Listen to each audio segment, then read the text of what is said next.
Hey, everybody. Fascinating topic and guest today talking securing the modern enterprise, how Level Blue is redefining managed security services. Hot topic. Teresa, how are you?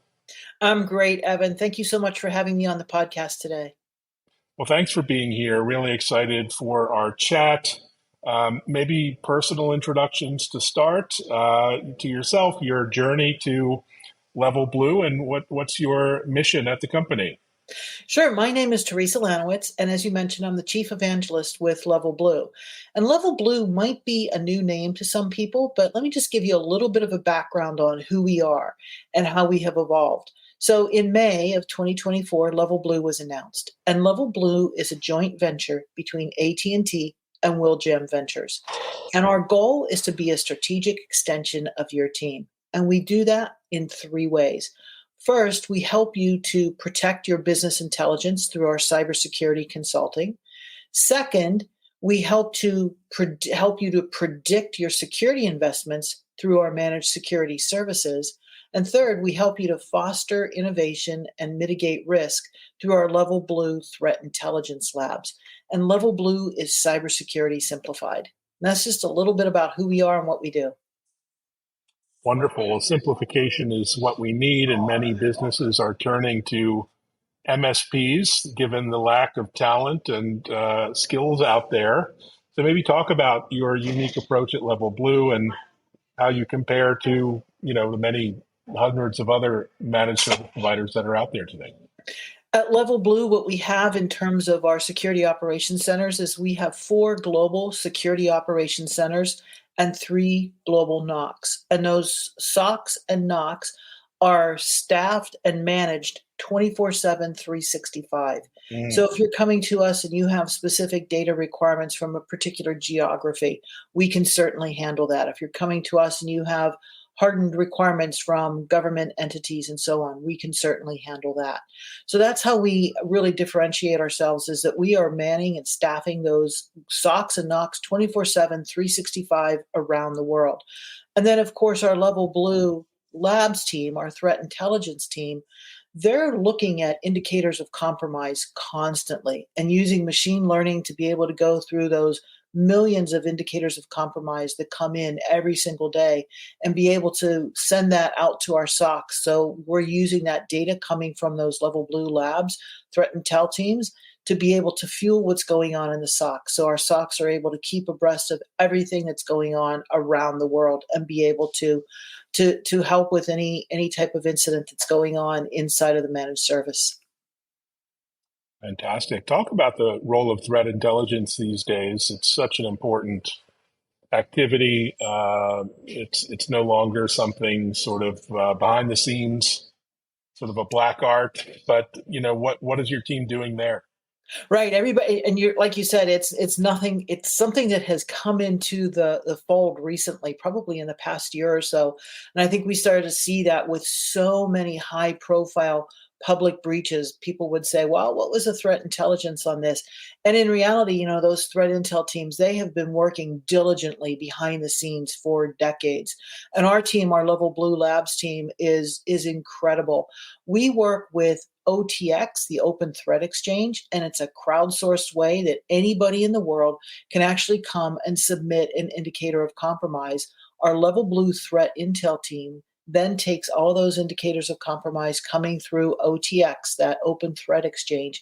They then take them and enrich them and say, all right, here's what we're seeing. Again, we use machine learning to do that because there's no way a human being could be able to handle all of those indicators of compromise coming in.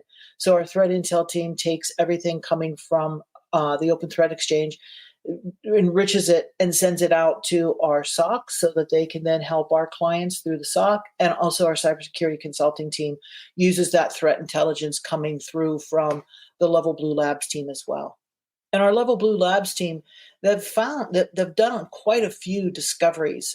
We back in July, they were the first threat intel team to uncover Squid Loader. So a lot of Mm. these new types of malware that are coming out there, our Level Blue threat intelligence team is right on top of that and making a lot of those very important discoveries in the market.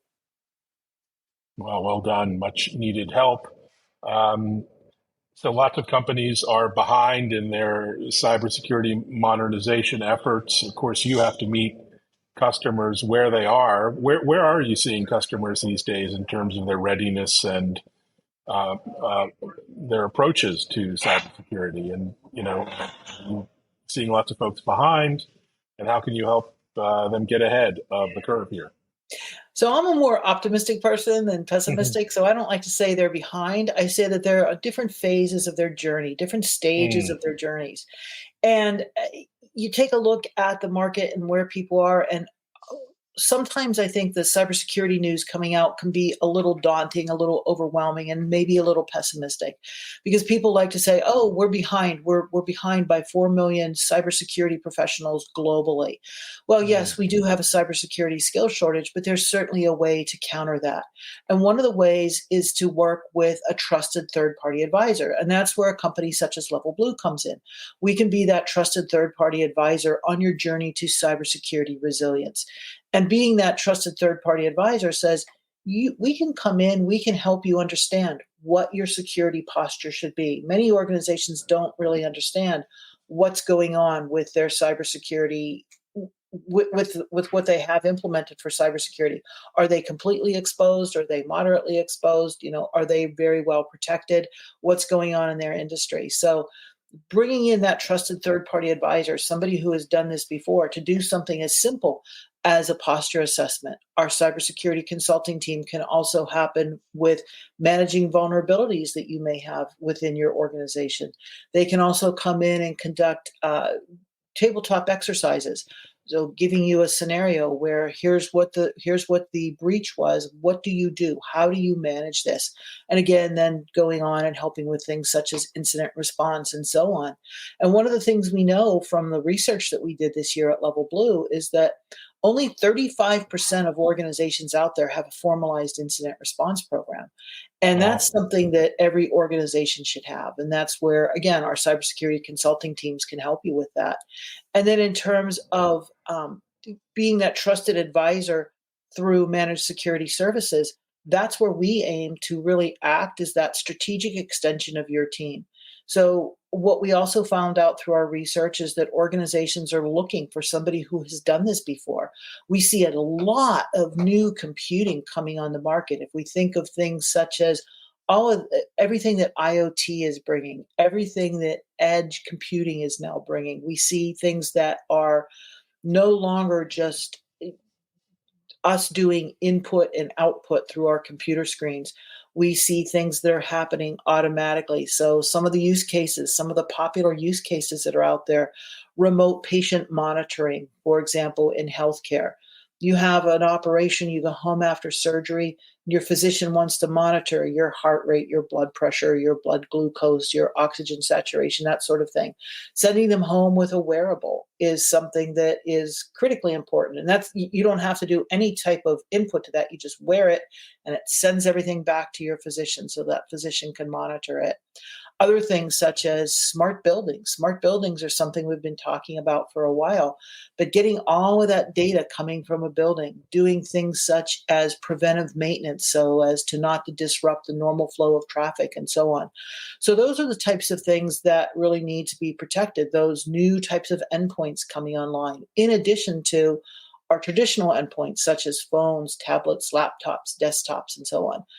So there's a lot going on in the world right now. There's a lot going on with computing. And if we look at what's happening to the IT estate is doing nothing but expanding and growing. And I would Mm. argue that most organizations out there do not have a very good idea of everything that's in that IT estate. And by not having that visibility into the IT estate, that's where the adversary can be one step ahead of you. Yeah, daunting proposition. I see you also have your own extended detection and response platform. How do you customers leverage that?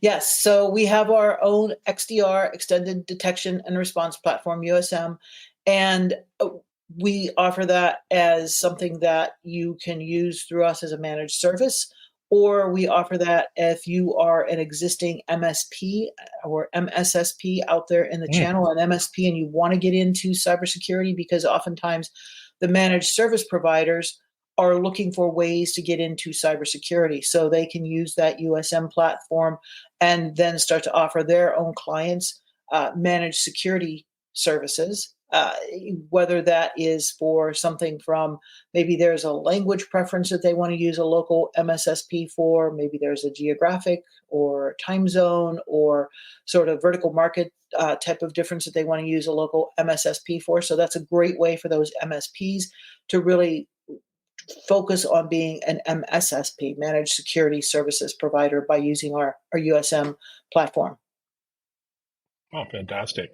So as you know, we're in this world of hybrid work from anywhere, work from home still for many of us, and it still presents a number of challenges that present themselves in different ways. How do you see the world of hybrid work evolving and, some of the lingering issues around security for those employees? Well, it's very interesting you bring that up, because I think the pandemic changed everything. And I know that is a trite thing to say and somewhat of a cliche type of thing to say. But what we saw happen during the pandemic, at the beginning of the pandemic, we saw everybody move to remote work. Everybody work from home if you can. And so we had to make changes to the way our network security worked. Oftentimes people did not necessarily have a laptop or a tablet to take home. And so they were relying on using maybe a tablet or a laptop that they were sharing with their kids who are doing remote learning, that sort of thing. So we've come a long way in the past couple, 3 years on this idea of hybrid work. But now it is just accepted as this is the way we work. We work from anywhere, anytime, any place. And we want to be protected as though we're sitting in our office. We want to be protected while we're working in a coffee shop, in a hotel room, on a plane, in an airport. So that idea of making sure that we're protected and making sure that we're secure from anywhere we're working is something that is critical. And that's where we saw a lot of these digital transformation programs come into play over the past couple, 3 years. And what we also found out this year with some of the research that we did is that a lot of these digital transformation programs, they're incomplete. And so with these incomplete digital transformation programs, what we're seeing is that leaves the door wide open for some of these cyber adversaries to walk right in. So if you are living in an organization and you don't understand what your IT estate looks like, and you underwent some digital transformation over the past couple, 3 years because of the pandemic, make sure that your digital transformation programs are complete. Make sure you understand what your attack surface looks like. What are your endpoints? Are those endpoints necessary to be on your network? Oftentimes, what we saw with digital transformation, we saw organizations spin up different experiments, and oftentimes they said, well, this isn't going to work for us, and they just left those endpoints out there. So those endpoints are sitting out there. They're still connected to your network. The adversary only has to be right once to try to get in. So make sure that those endpoints that you're no longer using are no longer connected to your network. So the hybrid, to get back to your question, the hybrid world is here to stay. We're not moving away from that hybrid world. And if anything, we're going faster in terms of saying we have to be able to not just work, but consume computing power, consume technology from anywhere. You know, those use cases I gave of remote patient monitoring, smart buildings, those are not us sitting down working. Those are things that are happening in near real time. So that's where we're really moving. Oh, fantastic news. Talk a little bit about how your managed detection and response services work in real life. I know it's hard to talk customer names and stories. Customers are quite sensitive on these topics, but any anecdotes about how that works in the real world? Sure, I can give you a perfect example, and I'm not going to use any names. These are all real people, but I'm not going to even use kind of fake names. I'll just give you the gist of the story. So there's a healthcare organization, and small healthcare organization, and they had 2 people in their quote unquote SOC. inside of their own organization, inside of their security operations center. And they were just looking at logs every single day, doing a great job with the alerts that came in. They worked Monday through Friday, 9 to 5. And they kept saying to their senior leadership, to their C-suite leadership, they said, we're two people sitting here looking at all of these alerts coming in, and we're bound to get something that happens when we're not here in the office, something that happens before 9, something that happens over the weekend, something that happens in the middle of the night.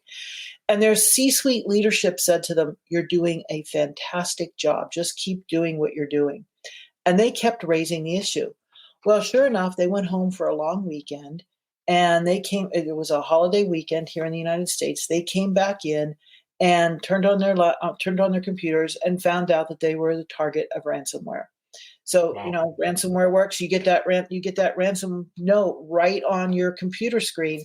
And they went to their C-suite and they said, here we are. We were gone for a long weekend.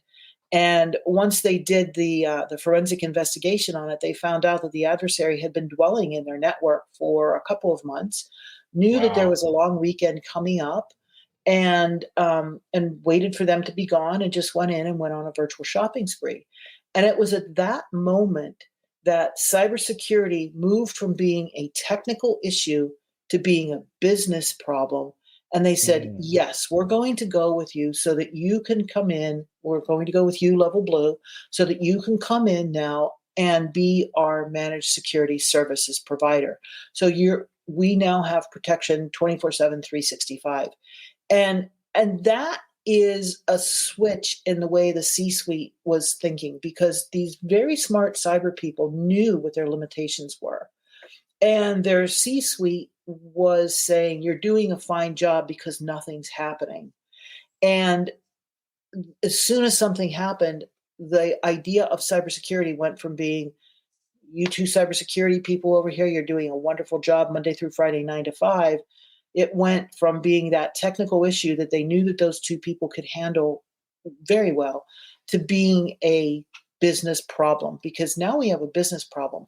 All of our customer data is exposed. All of this personal health information is exposed. What do we do now? We have billing, we have credit cards, we have all of this information that can now be put onto the dark web.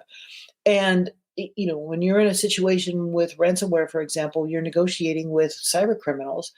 And in this case, the cyber criminals did give them the decryption key, and they were able to recover their data, and nothing was leaked out because they went ahead and they cooperated with with what the cyber adversaries were requesting. So that's an example, I think, of how organizations need to think about cybersecurity, that it's not a technical issue. It is a business requirement. And every C-suite leader has to have some responsibility for cybersecurity, and everybody in the organization has to have some responsibility for cybersecurity. So I think that's a perfect example of what we're able to do through our managed security services is come in, provide that 24/7, 365 operational efficiency for you. Oh, it's quite a mic drop moment. Well done there. I'd love to talk about the future. Of course, everyone's excited about the role of AI and Gen AI in cybersecurity operations and beyond. I know you're an optimist, so I think I know the answer here, but are you more optimistic about the opportunity it presents for folks like yourselves and the white hats and the good guys, or are you more worried about what the black hats and the bad guys are going to do with AI over the next months, years? Absolutely more optimistic about the opportunities that Okay. it brings for us. And I think, again, the idea that we can generate a lot of fear around this, that's what sells, that's what makes things attractive, that's what you have to be afraid of. For years, when you thought about a cyber adversary, everybody would show the nefarious hacker in a hoodie. And now we're looking at AI and we're saying, there are a lot of problems that it's going to bring, but there are also a lot of solutions that it can bring. And in some of the research that we did this year, every year we do primary market research and we publish it through our annual Level Blue Futures Report. This year we asked, where are you in terms of AI? And we wanted to find out where organizations were with generative AI, artificial intelligence, machine learning, and deep learning. We also wanted to find out how quickly organizations were bringing AI on. So 61% of the organizations we surveyed, and this comes from 1,050 survey participants around the world, 18 different countries, 61% said, we're being very cautious with how we bring AI into our organization. We're making sure we have the right guardrails up. We're making sure that we're doing things correctly. We're doing a lot of education. And I think what we see with AI is this is certainly a new technology. It can bring a lot of problems, but it can bring a lot of solutions. And I think across the board, organizations, business in general, they're not backing away from this technology. They're embracing this technology fully and head on and saying, yes, we can use it inside of our organization. Let's figure out the best way to do this. And most of our survey participants said 35% said that they were using artificial intelligence. And this is for cybersecurity. Some of them said that they were using generative AI for cybersecurity. And if you look at generative AI, I mean, generative AI has been the defining word of the past couple of years. Generative AI says that the phishing emails that you get are going to be so much better. They're no longer going to come with the spelling mistakes. It's going to look as though it's coming from your bank or your healthcare provider or whoever they're trying to impersonate. So that comes down to making people aware through personal cyber hygiene. But then the flip side of how you can use that from a cybersecurity perspective, you can use your own large language model to write reports, to create and generate reports that are going out to your clients to say, here's what's going on. Here are the types of incidences that we're seeing. Here's the trends that we're seeing. So you can use a lot of this to your advantage. You can use generative AI. You can use artificial intelligence to comb large language models to help you write outlines for source code, to help you write outlines for maybe proposals that you're doing. So there are a lot of ways that you can use AI. I don't think that people should be afraid of it. I think people should definitely embrace it, and definitely on the cybersecurity side, because if you don't embrace it on the cybersecurity side, the adversary is embracing it and it can be weaponized against you. Wow, great insights, great points. Well, I'm leaving on an optimistic note as well. Speaking of which, you're in a beautiful part of the world near Bellingham, Washington. What are you looking forward to this fall, personally, professionally? What's on your agenda? So professionally, one of the things we're doing as Level Blue is we are sponsoring, there's a conference coming up in Austin, Texas. Great place to be, great time of year to be there. End of October, we're sponsoring a conference in Austin, Texas called LastCon, the Lone Star Application Security Conference. And I personally, I come from a development background, software development background. So I love this conference every year because it's software developers who are concerned about cybersecurity and want to know more about cybersecurity and how they can really make application security not sort of that last mile. Application security for too long has been, it's been just, I don't want to say ignored because that wouldn't give the proper diligence, the proper respect to the people who have been doing application security over the past several years. But application security has been sort of that last mile in the security effort. So this is a 2-day conference in Austin, Texas, where they talk about all things application security. I'm also looking forward to Cyber Awareness Month starting next week in October. And every year, we always say this, but everybody should be very cyber aware all year long. But the Cybersecurity Awareness Month does a really wonderful job of promoting different pillars. And this year they're focusing on cyber hygiene, which everybody should focus on, whether you're in your personal life or your professional life. Looking at multi-factor authentication, I think one of the big breaches that we saw at the beginning of the year was a result of not having multi-factor authentication turning on. So they're talking about how multi-factor authentication is critically important. So if you take a look at Cybersecurity Awareness Month, that's certainly a big thing coming up in October. And then personally here, I'm looking forward to the weather in the beautiful Pacific Northwest here coming into the autumn season. So the leaves are changing. I have a lot of yard work to do because those leaves just pile up, and the rain's coming soon too. Well, the rain will come, but in the meantime, we've got orcas and mountains and amazing coastlines. So Exactly. enjoy that. Thanks everyone for watching. A really insightful discussion. Look forward to keeping in touch with Level Blue on their journey. Take care, Teresa. Thanks so much. Thank you, Evan. Bye bye now.